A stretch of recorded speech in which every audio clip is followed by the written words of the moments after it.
ಶ್ರೀಗುರುಭ್ಯೋ ನಮಃ ಹರಿ ಓಂ.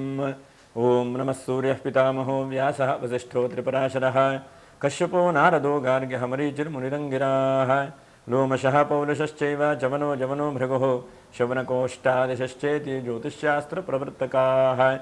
ನಮೋ ಋಷಿಭ್ಯಃ ನಮೋ ಮಹದ್ಭ್ಯಃ. ವೀಕ್ಷಕರೇ, ಭಗವಂತ ಶುಭವನ್ನುಂಟು ಮಾಡಲಿ. ಆತ್ಮೀಯರೇ, ಮೇಷರಾಶಿಯವರಿಗೆ ಮೇ ತಿಂಗಳ ಮಾಸ ಭವಿಷ್ಯ ಹೇಗಿದೆ ಎಂಬುದನ್ನು ಗಮನಿಸೋಣ. ನೋಡಿ, ಮೇ ತಿಂಗಳು ಅಂದ ತಕ್ಷಣವೇ ವಿಶೇಷವಾಗಿ ವೈಶಾಖ ಮಾಸ ಅಕ್ಷತೃತೀಯ ಶುಭವಾದಂತಹ ಒಂದು ತಿಂಗಳು ಮತ್ತು ವಿಶೇಷವಾಗಿ ಪೂಜೆ ಮಾಡುವಂಥ ಒಂದು ದಿವಸ. ವೈಶಾಖ ಮಾಸ ವಿಶೇಷವಾಗಿ ವಾಸ್ತುಪುರುಷನಿಗೆ ವಿಶೇಷವಾಗಿ ಹೇಳಿರುವಂಥದ್ದು. ಮತ್ತು ಉಪನಯನ, ಗೃಹ ಪ್ರವೇಶ ಎಲ್ಲವನ್ನು ಕೂಡ ಆರಂಭ ಮಾಡುವಂತಹ ಒಂದು ಉತ್ತಮವಾದಂಥ ತಿಂಗಳು ವೈಶಾಖ ಮಾಸ ಅಂತಂದರೆ ಒಂದಂತಕ್ಕೆ ಉತ್ತಮವಾದಂಥ ಯೋಗಗಳು ಬರುವಂಥ ಒಂದು ತಿಂಗಳು. ಹಾಗಾಗಿ ಪೂಜೆ ಪುನಸ್ಕಾರಗಳನ್ನು, ದೇವತಾರಾಧನೆ ಮಾಡಲಿಕ್ಕೆ ಬಹಳ ಒಳ್ಳೆಯದಾದಂಥದ್ದು. ಹಾಗೆ ಗಮನಿಸ್ತಾ ಹೋದರೆ ನಮಗೆ ನೋಡಿ, ಅಕ್ಷತ ತೃತೀಯ ಅಂದರೆ 4ನೇ ತಿಂಗಳಕ್ಕೆ 30ನೇ ತಾರೀಕಿಗೆ ಸಿಗುತ್ತೆ. ಅನಂತರ 2ನೇ ತಾರೀಕಿಗೆ ಶಂಕರಾಚಾರ್ಯರ ಜಯಂತಿ ಮತ್ತು ರಾಮಾನುಜಾರ್ಯರ ಜಯಂತಿಯೂ ಕೂಡ ಇದೆ.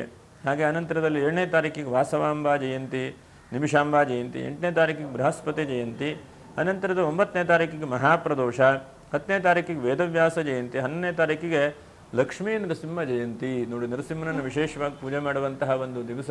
ಹಾಗೆ 12ನೇ ತಾರೀಕಿಗೆ ಬುದ್ಧ ಪೂರ್ಣಿಮಾ ಅಂತ ವಿಶೇಷವಾಗಿ ಯಾರ್ಯಾರು ಹುಣ್ಣಿಮೆ ದಿವಸ ಸತ್ಯನಾರಾಯಣ ಸ್ವಾಮಿ ಪೂಜೆ ಮಾಡುತ್ತಿರುವಂಥವ್ರಿಗೆ ವಿಶೇಷವಾದಂಥದ್ದು. ಹಾಗೆ ಹುಣ್ಣಿಮೆ ಇದೆ. 14ನೇ ತಾರೀಕಿಗೆ ವೃಷಭ ಸಂಕ್ರಾಂತಿ, 15ನೇ ತಾರೀಕಿಗೆ ಹರಿಪದ ಪುಣ್ಯಕಾಲ ಇದೆ. ಹಾಗೆ 16ನೇ ತಾರೀಕಿಗೆ ಸಂಕಷ್ಟರ ಚತುರ್ಥಿ, 22ಕ್ಕೆ ಹನುಮತ್ ಜಯಂತಿ, 23ಕ್ಕೆ ಸರ್ವೇಷಾಂ ಏಕಾದಶಿ, 24ಕ್ಕೆ ಶನಿ ಪ್ರದೋಷ, ಹಾಗೆ 25ಕ್ಕೆ ಮಾಸ ಶಿವರಾತ್ರಿ, 26ಕ್ಕೆ ಬೌಧಾಯನ ಕಾತ್ಯಾಯನ ಅಮಾವಾಸ್ಯೆ, 27ಕ್ಕೆ ಅಮಾವಾಸ್ಯೆ ಇದೆ 27ಕ್ಕೆ. ಹಾಗೆ 28 ಚಂದ್ರ ದರ್ಶನ, ಅನಂತರ ಏಕಾದಶಿ. ಹೀಗೆ ಎಲ್ಲ ಒಂದು ಶುಭವಾದಂತಹ ದಿವಸಗಳು. ವಿಶೇಷವಾಗಿ ಈ ಒಂದು ಮೇ ತಿಂಗಳಲ್ಲಿ ನಾವು ಬಹಳ ಮುಖ್ಯವಾಗಿ ಗಮನಿಸುವಂತಹದ್ದು ಒಂದು ಹಬ್ಬ ಹರಿದಿನಗಳು, ಅದರ ಜೊತೆಗೆ ಹೆಚ್ಚಿನದಾಗಿ ಪೂಜೆ ಪುನಸ್ಕಾರಗಳು, ಗೃಹ ಪ್ರವೇಶ, ಉಪನಯನ, ಮದುವೆ ಮುಹೂರ್ತಗಳೆಲ್ಲ ಬಹಳ ಇದೆ ಈ ತಿಂಗಳಲ್ಲಿ. ಹಾಗಾಗಿ ನೋಡೋಣ, ಒಳ್ಳೆಯ ಶುಭವಾದಂತಹ ಮುಹೂರ್ತಗಳು ಯಾವುದಿದೆ ಎಂಬುದನ್ನು ಕೂಡ ನಾವು ಗಮನಿಸೋಣ. ಒಂದನೇದಾಗಿ ನೋಡಿ, ನಮಗೆ ಸಿಗುವಂತಹದ್ದು ಶುಕ್ರವಾರ ದ್ವಾದಶಿ, 9ನೇ ತಾರೀಕಿಗೆ ಬಹಳ ಪ್ರಶಸ್ತವಾದಂಥ ಒಂದು ದಿವಸ ಇದೆ. ಹಾಗೆ ಅನಂತರದಲ್ಲಿ 16ನೇ ತಾರೀಕು ಕೂಡ ಮೂಲ ನಕ್ಷತ್ರ ಬಹಳ ಒಳ್ಳೆಯದಾದಂಥ ದಿವಸ. ಇದು 2 ದಿವಸ ಪೂಜೆ ಪುನಸ್ಕಾರಗಳನ್ನು ಮಾಡಿಕೊಳ್ಳಿ. ನೋಡಿ, ಅಶ್ವಿನಿ ನಕ್ಷತ್ರ 1, 2, 3, 4ನೇ ಪಾದ, ಹಾಗೆ ಭರಣಿ ನಕ್ಷತ್ರ 1, 2, 3, 4ನೇ ಪಾದ, ಹಾಗೆ ಕೃತಿಕಾ ನಕ್ಷತ್ರ 1ನೇ ಪಾದ. ನೀವು ವಿಡಿಯೋ ಮುಗಿಯುವವರೆಗೂ ಕೂಡ ನೀವು ನೋಡ್ತಾ ಇರಿ, ಗಮನಿಸಿ. ನಿಮಗೆ ಗೃಹಸ್ಥಿತಿಯ ಮೇಲೆ ಏನೇನು ಶುಭಾಶುಭ ಫಲಗಳಿದೆ ಎಂಬುದನ್ನು ಕೂಡ ನಾವು ಗಮನಿಸೋಣ. ನೋಡಿ, ರಾಶಿಯಲ್ಲಿ ರವಿ ಬುಧರು, ಹಾಗೆ 2ನೇ ರಾಶಿಯಲ್ಲಿ ಗುರು ಇದ್ದಾನೆ. ಹಾಗೆ 4ನೇ ರಾಶಿಗೆ ಕುಜನು ಕೂಡ 4ನೇ ರಾಶಿಯಲ್ಲಿ ಇದ್ದಾನೆ. 5, 6ನೇ ರಾಶಿಯಲ್ಲಿ ಕೇತು. ಇನ್ನು 12ನೇ ರಾಶಿಯಲ್ಲಿ ನಿಮಗೆ ಶುಕ್ರ, ಶನಿ, ರಾಹು, 3 ಗ್ರಹಗಳು ಕೂಡ 12ನೇ ರಾಶಿಯಲ್ಲಿದ್ದಾರೆ. ಏನಾಗಿದೆಯಪ್ಪ ಮೇಷರಾಶಿಯವರಿಗೆ ಅಂತಂದರೆ, ಒಂದು ಹಂತಕ್ಕೆ ನಿಮಗೆ ಗೊತ್ತಿದೆ, 7.5 ಶನಿ ಬಂದಿದೆ ಅಂಥೇಳಿ ಏನೋ ಚಿಂತೆ, ಟೆನ್ಷನ್ನು, ಒತ್ತಡ ಹೀಗೆಲ್ಲ ನಿಮ್ಗೆ ಆಗ್ತಾ ಇದೆ. ಏನು ಮಾಡಬೇಕು, ಯಾವುದರಿಂದ ಹೊರಗಡೆ ಬರಬೇಕು, ಅಥವಾ ಏನು ಮಾಡಿದ್ರೆ ಅನುಕೂಲ ಆಗ್ತದೆ ಹೇಳುವಂತಹ ಎಲ್ಲ ಮನಸ್ಥಿತಿಗಳು, ಎಲ್ಲ ಒಂದು ಹಂತಕ್ಕೆ ಟೆನ್ಷನ್ನುಗಳು ಎಲ್ಲವೂ ಕೂಡ ಆಗ್ತಾ ಇದೆ ನಿಮಗೆ ಅಲ್ವಾ. ಹಾಗಾಗಿ ಕೆಲವೊಂದು ಈ ತಿಂಗಳಲ್ಲಿ ನಿಮಗೆ ಬದಲಾವಣೆಗಳನ್ನು ಕೊಡುವಂಥ ಸಾಧ್ಯತೆಗಳಿದೆ. ಒಂದಂತಕ್ಕೆ ನಿಮ್ಮ ಜನ್ಮಜಾತಕದಲ್ಲಿ ಶನಿಯು ಬಹಳ ಚೆನ್ನಾಗಿದ್ದರೆ, 7.5 ಶನಿ ಬಂದ ಅನಂತರದಲ್ಲಿ ನಿಮಗೊಂದು ಒಳ್ಳೆಯ ರೀತಿಯಾದಂಥ ಫಲಗಳು ಆಗಿರಬಹುದು ಅನಿಸುತ್ತೆ. ಹಾಗಂತೆ ಕೆಲವು ಜನಕ್ಕೆ ತುಂಬ ಟೆನ್ಷನ್ನು, ತುಂಬ ಒತ್ತಡಗಳು ಕೂಡ ಆದಂತಹದ್ದನ್ನು ಕೂಡ ನಾವು ಮೇಷರಾಶಿಯವರಿಗೆ ನೋಡಿದ್ದೇವೆ ಬಹಳ ಜನಕ್ಕೆ. ಹಾಗಾಗಿ ಆದಷ್ಟು ಶುಭವಾದಂಥ ಫಲಗಳು ಏನೇನು ಆಗಬಹುದು ಎಂಬುದನ್ನು ಗಮನಿಸೋಣ. ಮೊದಲನೇದಾಗಿ ಸ್ವಲ್ಪ ಪ್ರಯಾಣವು ಜಾಸ್ತಿ ಆಗುವಂಥ ತಿಂಗಳು ಅಂತ ಹೇಳ್ತೇವೆ. ಅಲ್ಲೂ ಸುತ್ತುದು, ಇಲ್ಲೂ ಸುತ್ತುದು, ಅಲ್ಲೂ ಹೋಗೋದು, ಇಲ್ಲೂ ಹೋಗೋದು, ಎಲ್ಲ ಕಡೆಗೂ ಬರೀ ಓಡಾಟ ಮಾಡ್ತಾನೆ ಇರೋದು.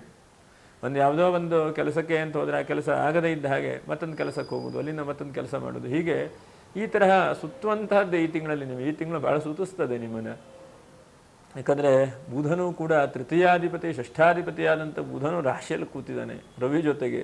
ಹಾಗಾಗಿ ಒಂದಂತಕ್ಕೆ ಧಾರ್ಮಿಕ ಕ್ಷೇತ್ರಗಳಿಗೆ ಹೋಗ್ತಿರೋ, ಅಥವಾ ಮದುವೆ ಉಪನಯನಗಳಿಗೆ ಹೋಗ್ತಿರೋ, ಗೃಹ ಪ್ರವೇಶಕ್ಕೆ ಹೋಗ್ತಿರೋ, ಒಟ್ಟಿನಲ್ಲಿ ಈ ತಿಂಗಳಲ್ಲಿ ಪುರುಸತ್ತಿಲ್ಲ ನಿಮಗೆ.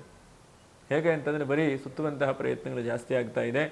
ಹಾಗೆ 2ನೇದಾಗಿ ಬಹಳ ಮುಖ್ಯವಾಗಿ ಗಮನಿಸುವಂಥದ್ದು, ರವಿಯು ರಾಶಿಯಲ್ಲಿದ್ದಾನೆ, ಪಂಚಮಾಧಿಪತಿ. ಹಾಗಾಗಿ ಗೌರ್ಮೆಂಟಿಂದ ಏನಾದರೂ ಹಣ ಬರುವಂತಹದ್ದು ಅಥವಾ ಪರ್ಮನೆಂಟ್ ಆಗಬೇಕು ಅಂತಂದ್ರೆ ಅನುಕೂಲತೆಗಳಾಗುವಂಥದ್ದು, ಅಥವಾ ನೀವೇನಾದ್ರು ಗೌರ್ಮೆಂಟ್ ನೌಕರಿಯಲ್ಲಿದ್ದರೆ ನಿಮಗೆ ಟ್ರಾನ್ಸ್ಫರ್ ಆಗುತ್ತೆ ಅಥವಾ ಬೇರೆ ಕಡೆ ಹೋಗ್ತದೆ ಹೇಳುವಂತಹ ಒಂದು ವ್ಯವಸ್ಥೆಗಳಿದ್ದರೆ ಒಂದು ಉತ್ತಮವಾದಂಥ ಅವಕಾಶಗಳೇ ಸಿಗುವಂಥ ಚಾನ್ಸಸ್ಸು ಕೂಡ ಇದೆ.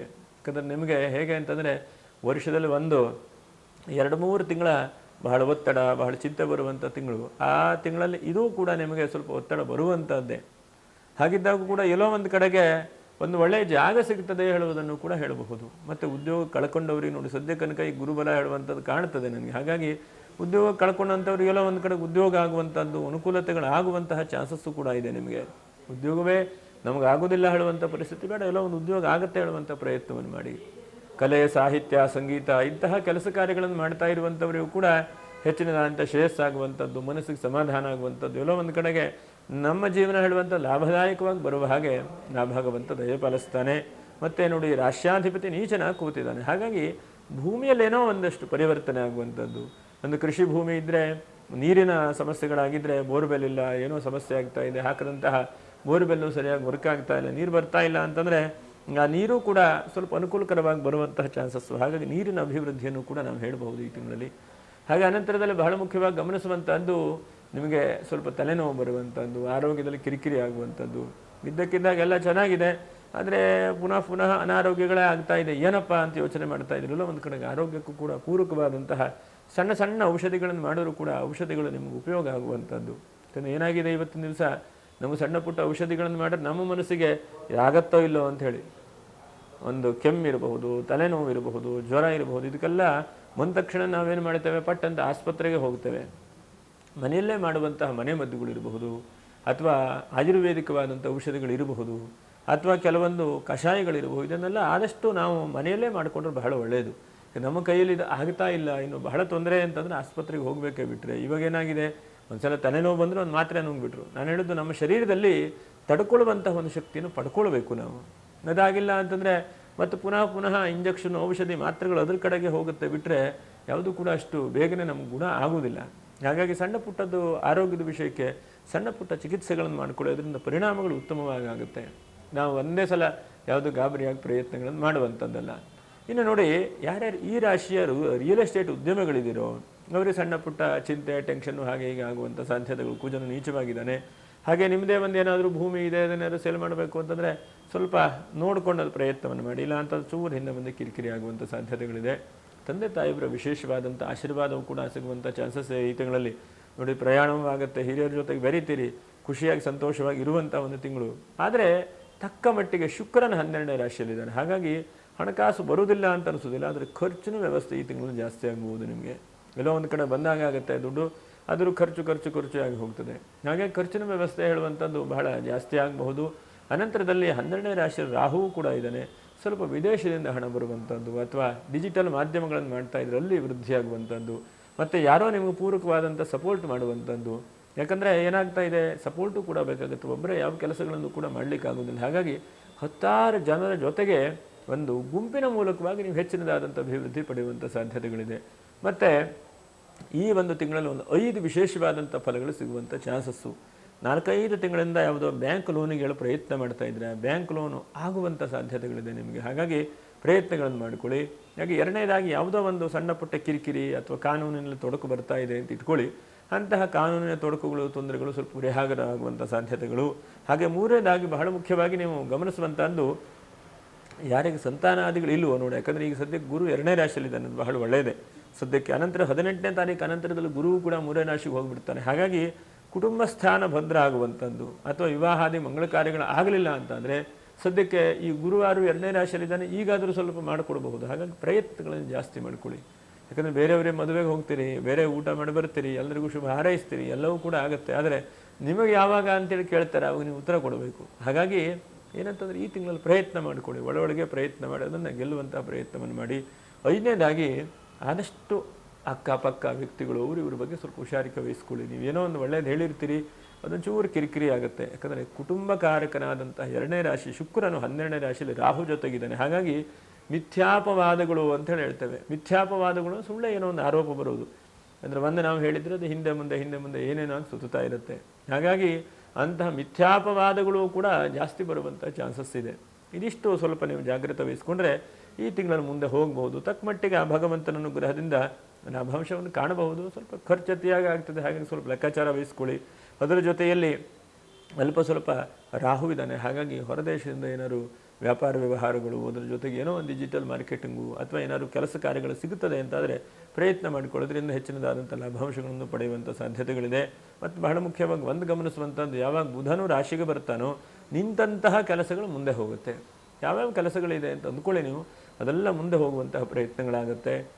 ಆದಷ್ಟು ಒಳ್ಳೆ ರೀತಿಯಾದಂಥ ಅನುಷ್ಠಾನಗಳು, ಒಳ್ಳೆ ರೀತಿಯಾದಂತಹ ಪ್ರಯತ್ನಗಳು ಇದನ್ನೇ ನೀವು ಮಾಡೋದು ಬಿಡಬೇಡಿ. ಯಾಕಂದರೆ 7.7 ಶನಿ ಬಂದಿದೆ ಅಂಥೇಳಿ ತುಂಬ ಟೆನ್ಷನ್ ಮಾಡ್ಕೊಂಡು ಕೆಲವು ಜನ ಏನಂತಂದರೆ ಬಹಳ ಜನ ಎಂತ ಆಗಿಬಿಡತ್ತಾನೋ ಅಂತೇಳಿ ಅಂದ್ಕೊಂಡ್ಬಿಡ್ತಾರೆ. ಹಾಗಾಗಿ ನಾನು ಹೇಳೋದು ಪ್ರಯತ್ನವನ್ನು ಮಾಡಬೇಕು. ಮನುಷ್ಯ ಪ್ರಯತ್ನವನ್ನು ಮಾಡಿದಾಗ ಭಗವಂತನ ಅನುಗ್ರಹ ಮಾಡ್ತಾನೆ. ಸಪ್ತಮಂ ದೈವಚಿಂತನಂ ಎಂಬುದಾಗಿ ಹೇಳ್ತಾರೆ.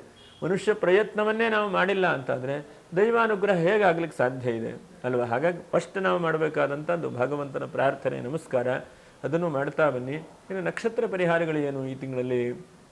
ಒಂದನೇದಾಗಿ ಅಶ್ವಿನಿ ನಕ್ಷತ್ರದವರು ಎಷ್ಟು ಸಾಧ್ಯ ಆಗುತ್ತೋ ಅಷ್ಟು ವಿಷ್ಣು ಸಹಸ್ರನಾಮವನ್ನು ಪ್ರತಿನಿತ್ಯವೂ ಕೂಡ ಹೇಳುವಂತಹ ಒಂದು ಪ್ರಯತ್ನವನ್ನು ಮಾಡಿ. ಇನ್ನು ಭರಣಿ ನಕ್ಷತ್ರ, ನಾಗನೇ ನಮಸ್ಕಾರ ಮಾಡಿ. ಯಾಕಂದರೆ ರಾಹು 12ನೇ ರಾಶಿಯಲ್ಲಿದ್ದಾನೆ. ರಾಹು ಏನು ಮಾಡ್ತಾ ಇದ್ದಾನೆ ಅಂತಂದರೆ ಮತ್ತೆ ರಾಹು ಕೂಡ ಪರಿವರ್ತನೆ ಆಗಿ ಹೋಗಿಬಿಡ್ತಾನೆ ಮುಂದಿನ ತಿಂಗಳಲ್ಲಿ. ಹಾಗಾಗಿ ಇಷ್ಟಾಗುತ್ತೋ ಅಷ್ಟು ನಾಗನ ನಮಸ್ಕಾರ, ಪ್ರಾರ್ಥನೆ, ಆ ನಾಗನಿಗೆ ಭಕ್ತನ ಕೈ ಮುಗಿರಿ, ಆವಾಗ ನಾಗರಾಜನ ಅನುಗ್ರಹ ಮಾಡ್ತಾನೆ. ಇನ್ನು ಕೃತಿಕಾ ನಕ್ಷತ್ರ 1 ಪಾದ, ನೀವು ವಿಶೇಷವಾಗಿ ಏನಿಲ್ಲ, ನೀವು ಎಷ್ಟು ಸಾಧ್ಯ ಆಗುತ್ತೆ ನೋಡಿ, ಎಲ್ಲೆಲ್ಲಿ ಅಗ್ನಿ ಕಾರ್ಯಗಳನ್ನು ಮಾಡ್ತಾರೋ, ಎಲ್ಲೆಲ್ಲಿ ಯಜ್ಞ ಯಾಗಗಳನ್ನು ನಡೆಸ್ತಾರೋ, ಎಲ್ಲಿ ದೀಪ ಹಚ್ಚುತ್ತಾರೋ ಅಂತಹ ಕಡೆಗೆ ನಿಮ್ಮ ಕೈಲಾದಂಥ ಸಹಾಯವನ್ನು ಮಾಡಿ. ಒಂದು ಕಡೆಗೆ ದೊಡ್ಡದಾದಂಥ ಹಳೆಯ ಪ್ರಾಚೀನವಾದಂಥ ಈಶ್ವರ ದೇವಸ್ಥಾನ, ಅದೇನೋ ಪೂಜೆ ಪುನಸ್ಕಾರ ಮಾಡ್ತಾ ಇದ್ದಾರೆ, ಏನೋ ದೀಪ ಹಚ್ಚುತ್ತಾ ಇದ್ದಾರೆ, ಒಂದು ಅರ್ಧ ಲೀಟ್ರ್ ಎಣ್ಣೆ ನೀವು ಕೊಡಿ, ಏನೂ ತೊಂದರೆ ಇಲ್ಲ. ಅದರಿಂದ ಬಹಳ ಶ್ರೇಯಸ್ಸಾಗುತ್ತೆ. ಯಾಕಂದರೆ ನಾವು ಎಷ್ಟು ಭಗವಂತನಿಗೆ ಸೇವೆಯನ್ನು ಭಕ್ತಿ ಶ್ರದ್ಧೆಯಿಂದ ಮಾಡ್ತೇವೆ ಅಷ್ಟು ಭಗವಂತ ಅನುಗ್ರಹ ಮಾಡ್ತಾನೆ. ಹಾಗಾಗಿ ನೀವು ಈ ಒಂದು ಮೇಷರಾಶಿಯವರು ಎಲ್ಲ ರೀತಿಯಾದ ಸಮೃದ್ಧಿ ಕೊಡಲಿ ಅಂಥೇಳಿ ಈಶ್ವರನ್ನು ಪ್ರಾರ್ಥನೆ ಮಾಡ್ತಾ ಮುಂದಿನ ವಿಡಿಯೋದಲ್ಲಿ ಮತ್ತೆ ಭೇಟಿ ಮಾಡೋಣ. ನಮಸ್ಕಾರ. ಲೋಕ ಸಮಸ್ತ ಸುಖಿನೋ ಭವಂತು. ನಮಸ್ಕಾರ.